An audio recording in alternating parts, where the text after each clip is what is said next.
Hi everyone, welcome to episode 2. Today we're going to discuss the different roles in a personal trust aside from trustees, which we talked about last episode. To recap, there are 3 types of trustees: an individual professional trustee, a friend or family member, or a corporate trustee, such as a bank or trust company. Now, the trustee is only one member of a team that can consist of many players. The first trustee member is the grantor, also known as the trustor or settlor. It sometimes gets confusing because different trust document drafters will use different terms for the person settling a trust.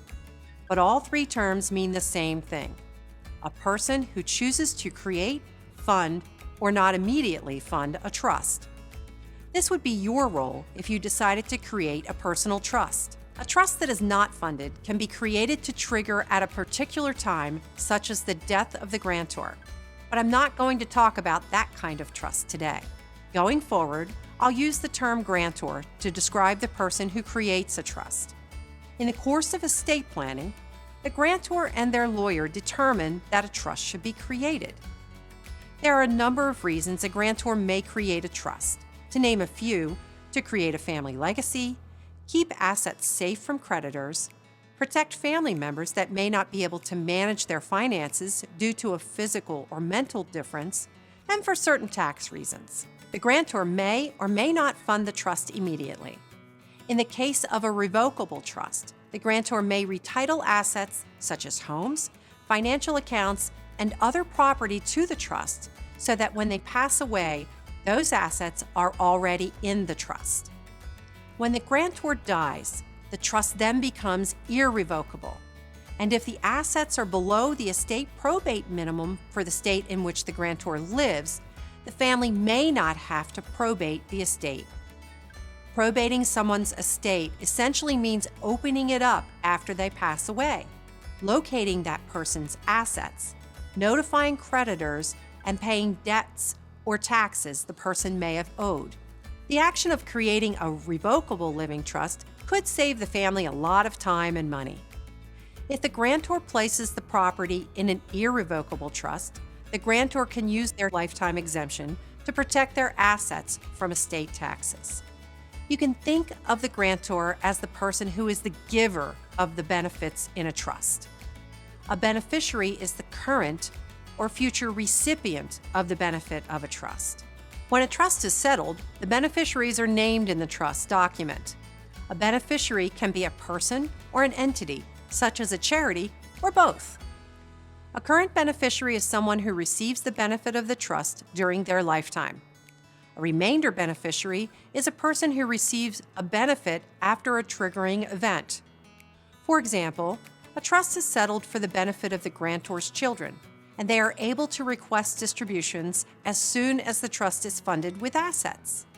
This is an example of a current beneficiary. The trust may also state that when the grantor's children pass away, the grantor's grandchildren become the beneficiaries. Until the death of the child or children of the grantor, the grandchildren will continue to be remainder beneficiaries, sometimes referred to as remaindermen. I know this term isn't exactly up to date, but it's still in use. I prefer to think of remainder beneficiaries as remainder people, who will only get benefits after those ahead of them pass away. A trust protector is often named in trusts, both in the U.S. and internationally. They can have many powers, and they are usually not fiduciaries, which means someone who is held to the highest standards. We'll cover that later.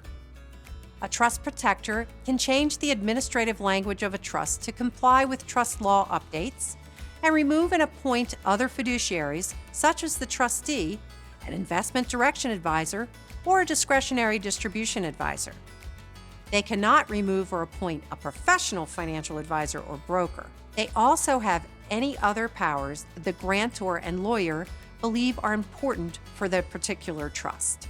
The investment advisor, which in Delaware is usually referred to as the investment direction advisor, directs the trustee on where and how to maintain and acquire trust assets.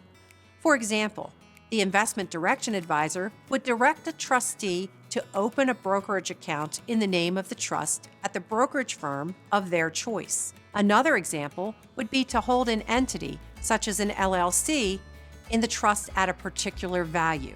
A distribution advisor has the power to direct the trustee to make distributions of trust funds and/or assets to the beneficiaries. An example of a distribution advisor's direction would be to pay for the education of a beneficiary, or to purchase a home or assist a beneficiary to purchase a home. When a distribution advisor is named in a trust, the trustee must not make distributions to beneficiaries without their direction. Finally, there's someone called a designated representative, or DR. A DR provides a service to review trust activity on behalf of the beneficiary. They are included in a trust for beneficiaries who are minors and in cases where a grantor wishes to make a trust quiet or silent. A quiet or silent trust is a trust that does not report activity and assets to the beneficiaries for a period of time or triggering event such as the death of the grantor. Now that you know all the players, we can get into the rights and responsibilities of everyone involved in a trust. In later episodes, I'll talk more about the roles of the grantor, beneficiary, trust protector, investment advisor, discretionary distribution advisor, and designated representative. If you have a question about trusts or anything you've seen here, let us know. You can comment on this video or write us at trust@piniondelaware.com. You can also subscribe to our YouTube channel or follow us on social media to see new videos as soon as they're released. Thanks for watching, and I'll see you next time.